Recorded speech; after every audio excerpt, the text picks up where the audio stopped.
સવારમાં good morning આ બધાને સૂતા જોઈને મને તો બહુ ઊંઘ આવતી હતી. પછી મારે હુવાનું નહોતું, ભાખરી બનાવવાની હતી. બધા ઉઠશે એટલે સીધા ખાવા બેસશે. પછી મારા સસરા માટે વહેલી ભાખરી બનાવવાની હતી એટલે ભાખરી બનાવવા મળી. મને તો બહુ ઊંઘ આવતી હતી. ત્યાં તો જેલીબેન નાઈ ધોઈને, જો હું રોજ ઉમરા પૂંજતી હોય ને તે મને જોઈને કે મમ્મી મારે પૂંજવાશે. મેં કીધું સારું પૂંજી લે. પછી જો ત્રણેયને નવડાવી દીધા, તૈયાર કરી દીધા. થોડીક વાર પાર્કમાં રમશે ને ત્યાં મારે બધું સવારનું વાસી કામ થઈ જાય. આ બંને બેનોને વેકેશન છે ને એટલે હિયાંશભાઈને તો એવી મજા આવે છે રમવાની. અને આ માણસને તો જો ઊંધા માથે માવો ચોળે છે હોય, એને ખબર જ નથી. હું એના સાનામાનો વિડીયો લઈ લીધો ને તોય.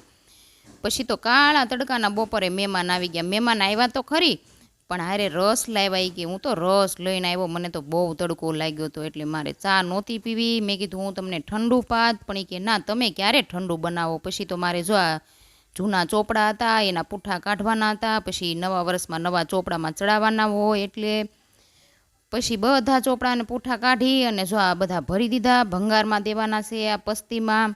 નવા ચોપડા લીધા હતા ત્યારે 5,000ના ચોપડા આવ્યા હતા. અને હવે ત્યારે પસ્તીમાં દેવું ને તો 100 રૂપિયા નહીં આવે. પછી તો જો ઘનશ્યામને મોકલી દીધા. મેં કીધું તમે ઘરે છો ને આજ તો મને ફટાફટ આ એક કામ પતાવી દો એટલે આ બધું આડેથી વયું જાય એમ. પછી આડું આડું ન આવ્યા કરે. તા તો પિયલ અને ઘનશ્યામ જો બે ગાડીમાં મમ્મી મૂકી દીધું અને દેવા જતા હતા.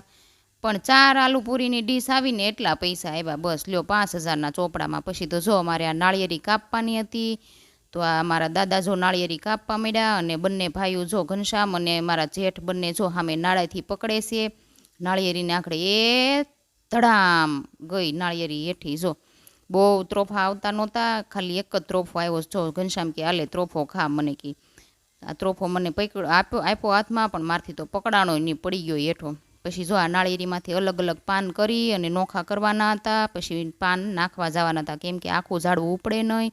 પછી આ ત્રોફો તોડ્યો ને તેમાંથી પાણી તો ન નીકળ્યું, પણ શ્રીફળ થઈ ગયું હતું એક ત્રોફાનું. જો પછી બધાએ થોડું થોડું શ્રીફળ ખાધું, પણ શ્રીફળ બહુ મીઠું હતું, બહુ મીઠું હતું.